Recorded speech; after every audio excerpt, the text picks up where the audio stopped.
الحمد لله وكفى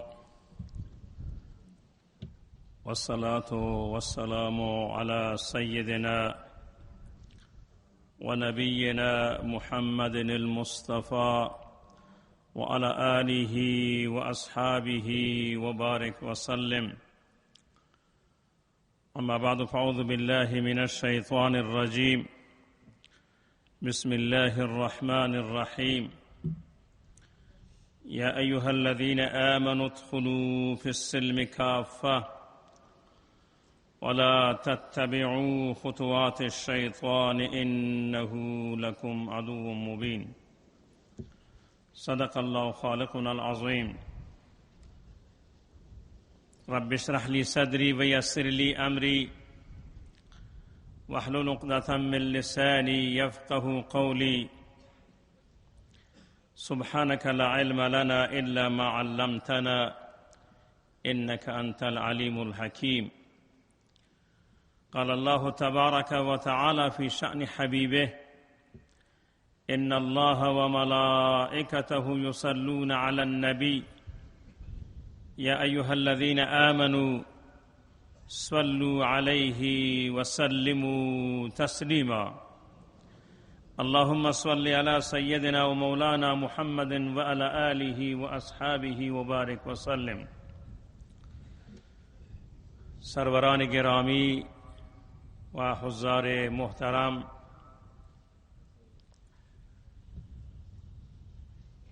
به حضور پرنور علما و بالاخص شیخ الاسلام،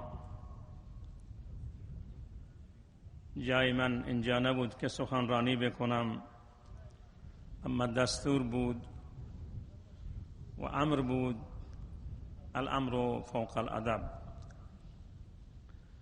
دعا فرمایید در این لحظه یا لحظات کوتاهی که در خدمت شما هستم، خدای متعال به من توفیق بیان و به همه ما توفیق عمل را عنایت بفرمایند.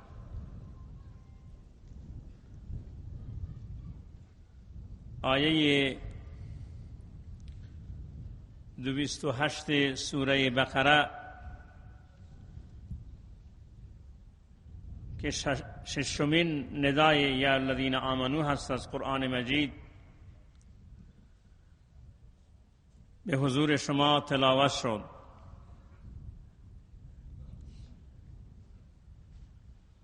الله ذوالجلال در این آیه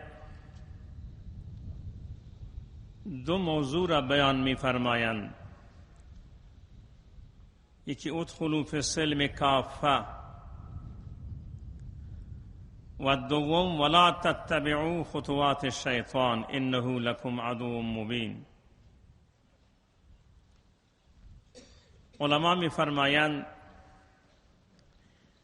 که اگر انسان با تدبر، با تفکر و با دقت نظر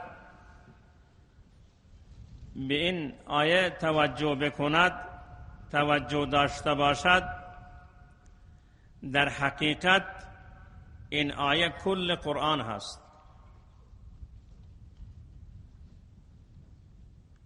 اولین جمله امر، ادخلوا فی السلم کافه،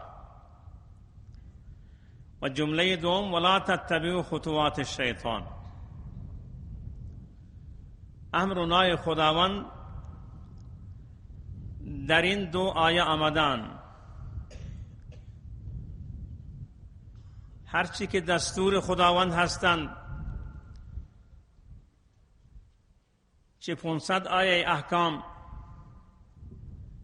یا 540 دستور قرآنی، اما امر هستند که خداوند حکم را بر ما لازم کرده، باید پیرو احکام الهی باشیم. و دوم ولا تتبعوا خطوات الشیطان. خطوات جمع خطوه هست و به معنی جای پا، جای قدم، از جای پای شیطان، از جای قدم شیطان شما پیروی نکنید و دنبال رو شیطان نباشید.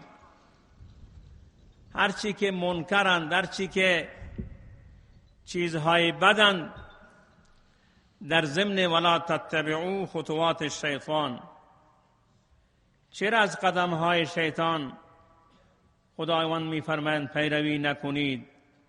به علت اینکه انه لکم عدو مبین، شیطان برای شما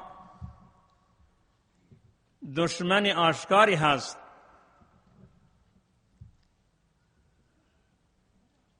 دشمن آشکاری است. دشمنیش از زمان خلقت آدم، حسودیش از زمان خلقت آدم، تکبر و انکارش از زمان خلقت آدم تا امروز هست و از راه‌های مختلف وارد می شود تا انسانها را از راه خدا، از صراط مستقیم، از راهی که خواسته همه انبیا بوده، انسانها را منحرف بکند و به طرف راه خودش ببرد. لذا می‌فرمایند که شما از قدم‌های شیطان پیروی نکنید، انه لکم عدو مبین. اینجا لفظ سلم آمده. مفسرین دو ترجمه برای این آیه دارند. یکی سلم به طور کلی تمام اسلام، تمام دین، تمام احکام اسلام. این سلم، هرچی شرایع و احکام ما داریم این در داخل سلم داخل هستند. نکته دومی که مفسرین گفتند، سلم به معنی صلح، سلم به معنی زندگی مسالمت آمیز، زندگی با صفا، اونم سلم هست. این در زندگی داخل بشوید که در اون صلح باشد، در زندگی داخل بشوید که در اون صفا باشد، در زندگی داخل بشوید که مسالمت در اون باشد. اذا به این معنا علما میگویند که تمام شرایع اسلام، تمام شعب ایمان در این داخل هستند. ما ارکان اسلام بعد از کلمه طیبه نماز هست، زکات هست، روزه هست، حج هست. بنی الاسلام علی خمس.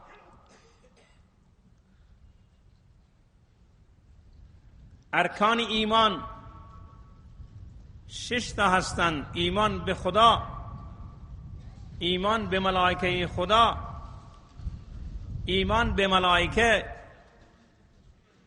ایمان به کتب آسمانی، ایمان به انبیا، ایمان به آخرت و ایمان به این که هرچی بر سر انسان میاد قضا و قدر و خیر و شر از طرف الله ذوالجلال هست. اینا را میگویند 6 تا ارکان ایمان. 6 تا ارکان ایمان هستند و 4 تا ارکان اسلام هستند که نماز و زکات و روزه و حج باشد. و اخلاقیات هم جزء اون مبانی اسلام هست. خلق نیکو، خلق خوب. پیغمبر ما بر خلق نیکو بوده. انک لعلی خلق عظیم خداوند میفرمایند، یا میفرمایند خود رسول الله بعثت لاتمم مکارم الاخلاق. بس خلق نیکو جزء اتباع رسول الله است. الله عزوجلال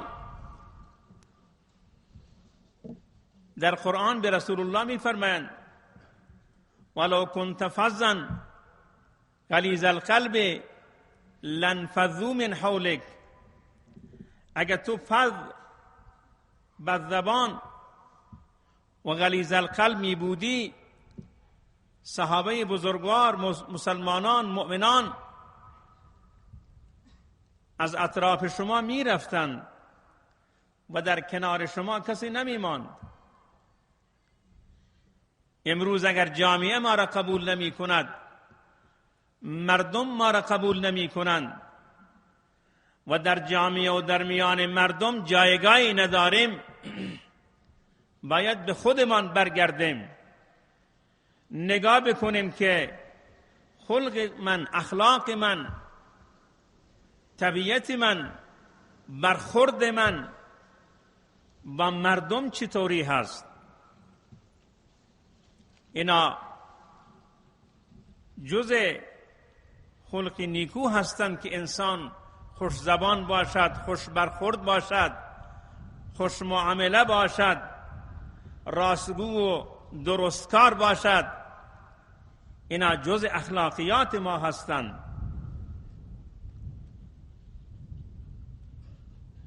دروغ و غیبت و تهمت و حیثیت مردم را زیر سوال بردن، بناحق آبروی افراد را ریختن از بدترین اخلاقه. لذا اینا جزء اون مسائلی هستند که در ضمن جمله ادخلوا فی السلم کافه آمدن. تمام ارکان ایمان، تمام ارکان اسلام، تمام اخلاقیات،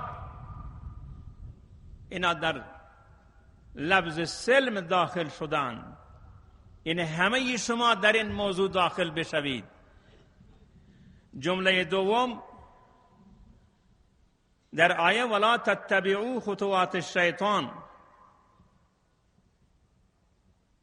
خطوات شیطان زیاد هستند، قدم‌های زیادی را، راه‌های زیادی را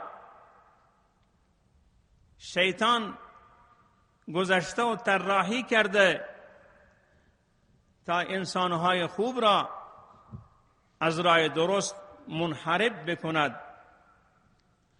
و در سوره انعام آیه هست که الله عزوجلال قبل از این 9 مسئله را ذکر می فرمایند و آخرین مسئله دائم و ان هذا صراطی مستقیما فاتبعوه ولا تتبعوا السبل فتفرق بكم عن سبیله. که حضرت رسول صلی الله علیه وسلم آخرین پیامش این است: این راه درست، این راهی که من رفتم، و ان هذا صراطی مستقیما فاتبعوه ولا تتبعوا السبل فتفرق بكم عن سبیله. راه من را که راه همه انبیاست و درخواست ما در بزرگترین عبادتی که برای خدا انجام میدیم که نماز هست، در هر رکعت درخواست ما اهدنا الصراط المستقیم، طلب میکنیم هدایت را، میخواهیم هدایت را، راهنمایی را به صراط مستقیم. صراط مستقیم راه انبیا، همونطوری که در سوره النساء هست که منعم علیهم که ما در این آیه درخواست میکنیم صراط الذین انعمت علیهم، میفرمایند منعم علیهم نبیین، صدیقین، شهدا، صالحین هستند. رای اونا رای درسته، رای اونا رای صحیح هست. از رایی که انبیا رفتن، صدیقین و شهدا و صالحین رفتن باید پیروی بکنیم و از خطوات شیطان، از راههای شیطان و از راههای شیطانی پیروی نکنیم. صراط مستقیم و ان هذا صراط مستقیما، صراط مستقیم یکیست اما راههای دیگه مختلفند. و ان هذا صراط مستقیما فاتبعوه ولا تتبعوا السبل فتفرق بكم عن سبیله. راههای گمراهی خیلی زیادن، راههای انحرافی خیلی زیادن، راههایی که انسانها را به طرف جهنم میبرند خیلی زیادن، اما اون راهی که انسانها را به طرف بهشت میبرد یک راه هست و اون راه انبیا و صدیقین و شهدا و صالحینه. و در خطوات شیطان همه منکرات داخلند که شما مرتکب منکرات نشوید. شرک بزرگترین گناه است، بعد از اون قتل ناحق، قتل نفس، قتل هست، زنا هست، لواط هست، دروغ و غیبت و غصب و دزدی و زورگیری و یا گروگانگیری برای اخاذی، اینا بدترین راههای شیطان هستند. مسلمانان نباید از راههای شیطان پیروی بکنند.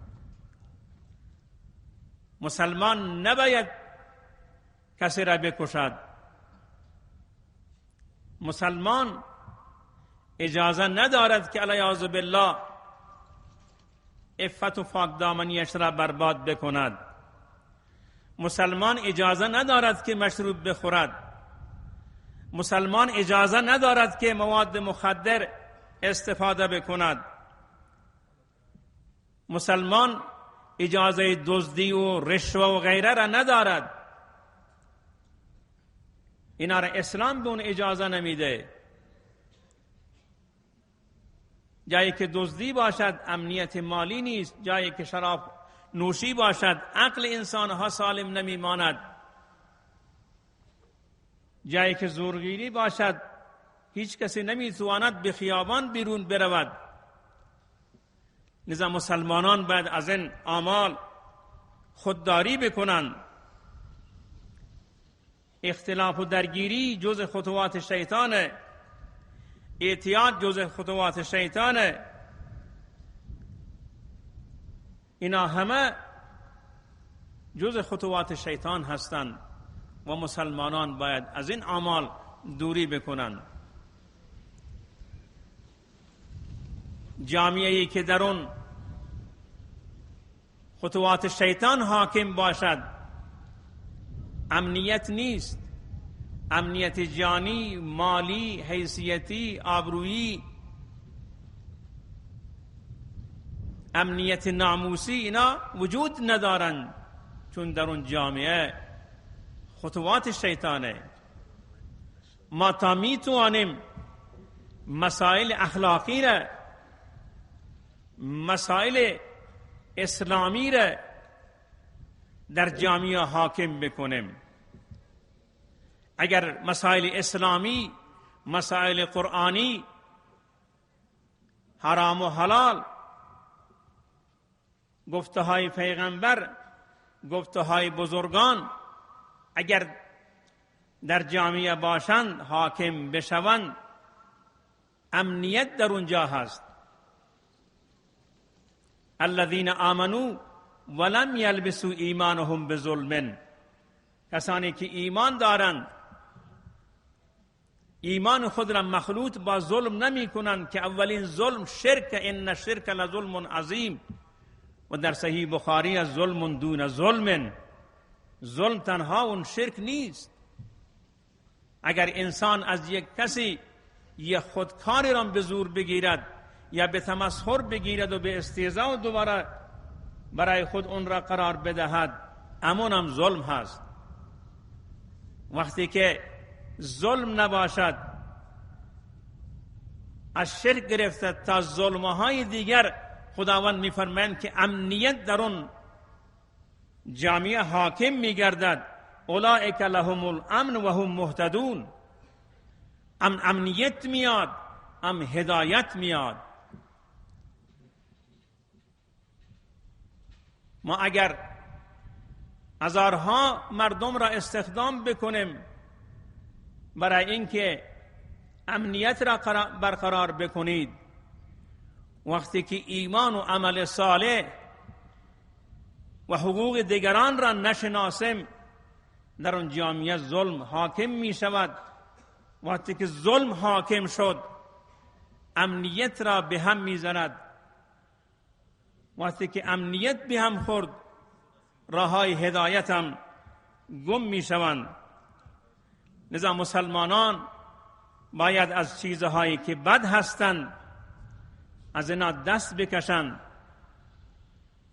مؤمن برادر مؤمن هست، همونطوری که در حدیث آمده ظلم نمی کند در حقش و اون را به دست ظالم هم نمی دهد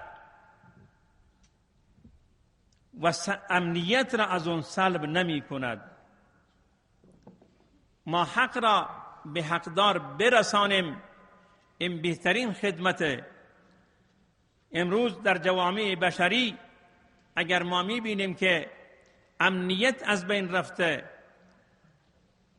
و اینطوری ما گمان می کنیم که روز به روز جهان بحرانی تر می شود، ناامن تر می شود و جهان به طرف یک دریای متلاطم از شر سرازیر شده. همه اینا را اگر ارزیابی بکنیم میبینیم که حقوق رعایت نمی شوند، عدالت برقرار نمی شود و خوبی ها برقرار نمی شوند.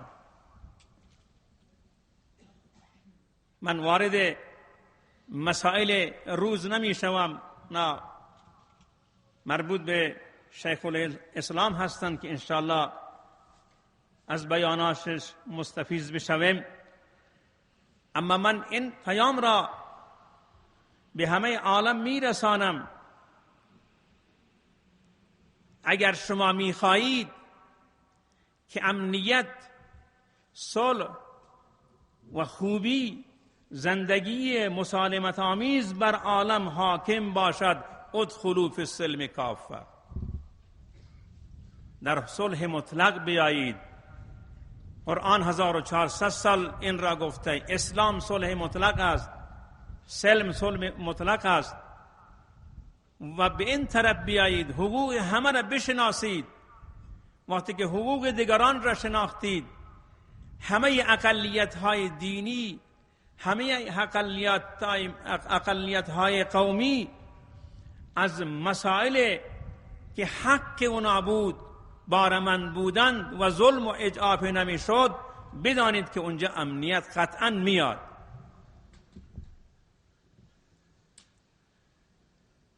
ما امروز میبینیم که در عالم ناامنی هست.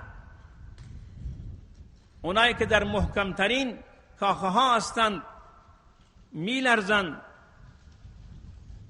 فضا نظامی و امنیتی میکنند، اما خودشان بدانند که مسلمانان حدود 1 قرن هست که در خاور میانه، در آسیای میانه همین روزگار را دارند که شما امروز اون را دارید. هیچ کسی امنیت نداشت. فلسطینیان و مسلمانان فلسطین و خاور میانه در خانه خودشان امنیت نداشتند و من حرکت اخیری که رژیم صهیونیستی دارد در جلوی چشم همه دوربین ها، جلوی چشم همه عالم، زنان، کودکان، جوانان به رکبار بسته می شوند و متلاشی می شوند و صدای کسی هم بلند نمی شود. در اروپا، در فرانسه سگی کشته می شود، همه برایش عزا می گیرند یا در فضای مجازی می دهند که ما همه اون سگ هستیم. یعنی انسانیت تا این حد پایین آمده که برای یک سگ عزا بگیرند و همه میگویند ما همه اون سگ هستیم. اما این انسانها که کشته میشوند، نابود میشوند، زن، کودک در دریا غرق میشوند. در خاور میانه و در آسیای میانه و در جاهای دیگه در کشورهای اسلامی حدود 1 قرن است که مسلمانان ناامنی میکشند. اونا میگن منافع ما در اینجا است و منطقه را ناامن میکنم. من از اینجا، از این تریبون با اجازه شیخ الاسلام این پیام را میفرستم. من از دست هیچ کسی تایید نمی کنم که ترور بکند یا انتحار بکند. اونا را مورد تایید اسلام هم نیست، مورد تایید منم نیست، مورد تایید علمام نیست، مورد تایید هیچ انسانی هم نیست. ما به اونا اعلان میکنم که به گفته ما ایرانیان جوالدوز را به دیگری بزنید و سوزن را به خود بزنید. امروز شما میدانید که ناامنی یعنی چه. ناامنی را امروز حس کرده اید که یک مسئله رخ میدهد و این ناامنی ها را خود شما ایجاد کردید. آمدید در کشورهای دیگه دخالت کردید، در امور دیگران دخالت کردید برای اینکه سرمایه اونا را ببرید، اونا را بکشید و سرمایهشان را ببرید. اون سرمایه هایی که شما بردید و بر اونجا برای خود همه وسایل آسایشی و آرایشی را برای خود درست کردید، امروز همون ظلم ها هستند که دامان شما را گرفتند.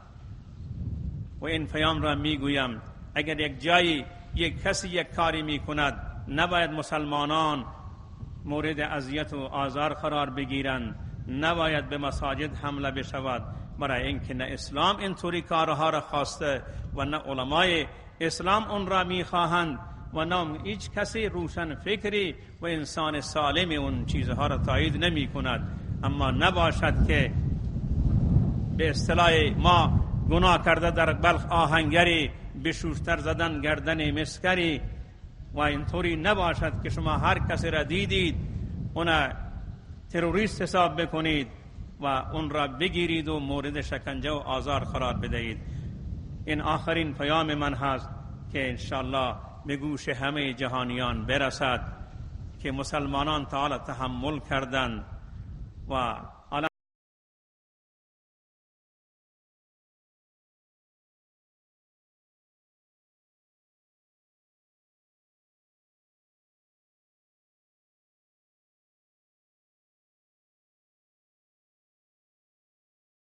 به خود مردم احترام قائل بشوید تا به احترامی به شما نشود. و بیشتر وقت شما را نمیگیرم و آخر دعوانا الحمدلله رب العالمین.